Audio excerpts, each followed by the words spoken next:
नमस्कार, मैं एल के Gautam advocate. YouTube channel legal right and procedure, website www.lkgautam.com में आपका स्वागत करता हूं। साथियों, घरेलू हिंसा अधिनियम की धारा 29 महत्वपूर्ण धारा है।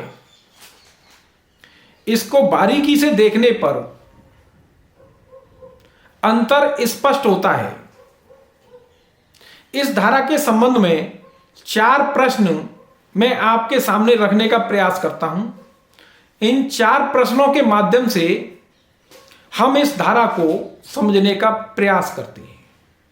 पहला प्रश्न, घरेलू हिंसा के आदेश के विरुद्ध क्या करें। दूसरा प्रश्न, घरेलू हिंसा की अपील कौन से कोर्ट में होगी। तीसरा प्रश्न, घरेलू हिंसा की क्या अवधि है। चौथा प्रश्न, अपील की अवधि किस दिन से शुरू होगी। इन 4 प्रश्नों को अब आपके सामने रख रहा हूं। घरेलू हिंसा के आदेश के विरुद्ध क्या करें। कोई शिकायत मजिस्ट्रेट को धारा 12 के अंतर्गत की जाती है। उस शिकायत पर मजिस्ट्रेट कोई आदेश पारित करता है और आप उस आदेश से असंतुष्ट हैं। यहां असंतुष्ट कोई भी पक्षकार हो सकता है, यानी आवेदक या विपक्षी, यहां दोनों को अधिकार है। अपील का अधिकार दोनों पक्षकारों को है। कोई भी पक्षकार असंतुष्ट हो सकता है। कई बार आवेदक को जो मिलना चाहिए वो नहीं मिला, या प्रतिवादी विपक्षी के साथ न्याय नहीं हुआ और आदेश ठीक नहीं हुआ, तब कोई भी पक्ष असंतुष्ट हो सकता है।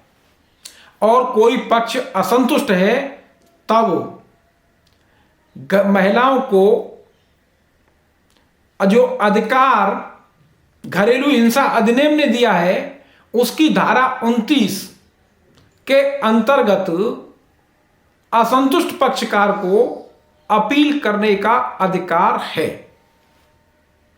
दूसरा प्रश्न, घरेलू हिंसा की अपील कौन से कोर्ट में होगी। हमारा उद्देश्य आम नागरिक तक छोटी छोटी कानूनी जानकारियों को पहुंचाने का है, सरल भाषा में, जिससे वो न्याय पा सके। अपील का अधिकार आपको है। धारा 29 ये कहती है कि जिस कोर्ट मजिस्ट्रेट कोर्ट ने कोई आदेश पारित किया है, उस आदेश के सेशन कोर्ट में आपको अपील करने का अधिकार है, यानी सेशन कोर्ट में अपील की जा सकती है। इसमें अन्य कार्रवाई नहीं की जाएगी, कोई रिवीजन नहीं किया जाएगा, मात्र अपील का प्रावधान किया गया है।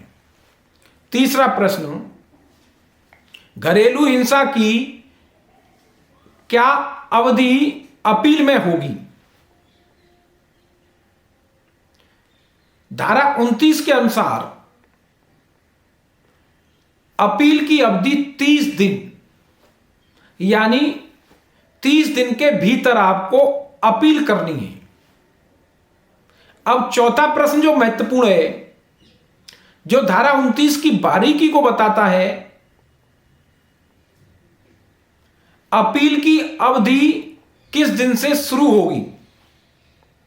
यानी ये पूरी धारा आसानी से आप समझ सकते हैं, पढ़ सकते हैं, लेकिन जो छुपी हुई बातें हैं, महत्वपूर्ण है, वो यह है कि ये अपील की अवधि यानी समय किस दिन से शुरू होगा।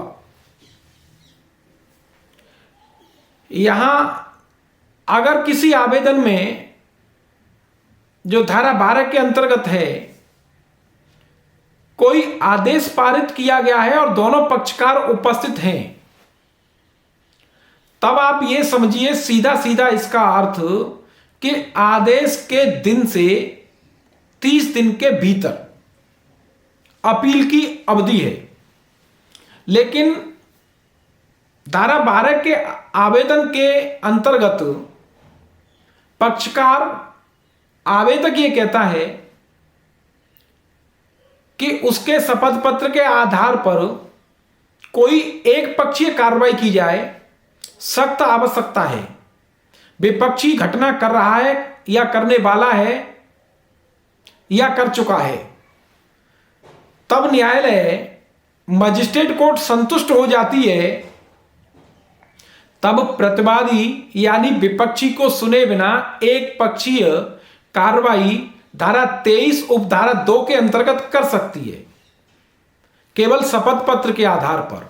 उस स्थिति में विपक्षी कोर्ट में नहीं होता है, तब यह समझिए ये धारा 29 अपील जो छुपी हुई है, तामील शब्द, न्यायालय कोई आदेश पारित करेगा तब उसकी कॉपी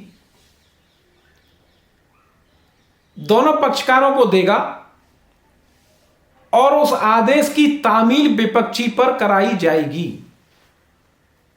आदेश की तामील जिस दिन होगी, सपोज करिए कोई आर्डर पास किया गया है और विपक्षी तक पहुंचने में उसको 2 माह लग गई, तब आप ये समझिए जिस दिन उसको कॉपी मिली है उससे 30 दिन के भीतर, यानी उसे 1 महीना और मिलेगा।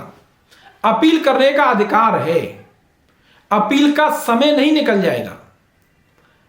हालांकि अगर अपील का समय निकल जाता है तो सेक्शन 5 लिमिटेशन एक्ट के अंतर्गत दाखिल करके उसे कंट्रोल कराया जा सकता है।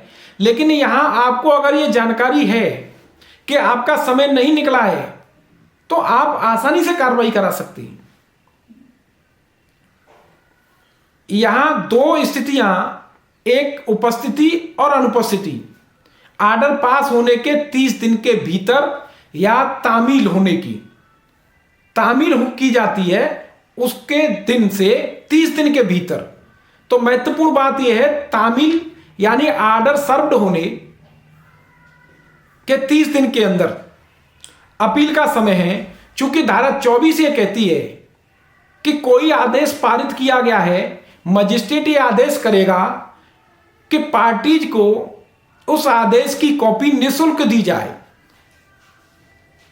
जब एक्स पार्टी आदेश होता है या उपस्थित होकर विपक्षी चला जाता है, एक्स पार्टी होता है, तब वहां वो नहीं होता है, तब उसकी तामील की बात।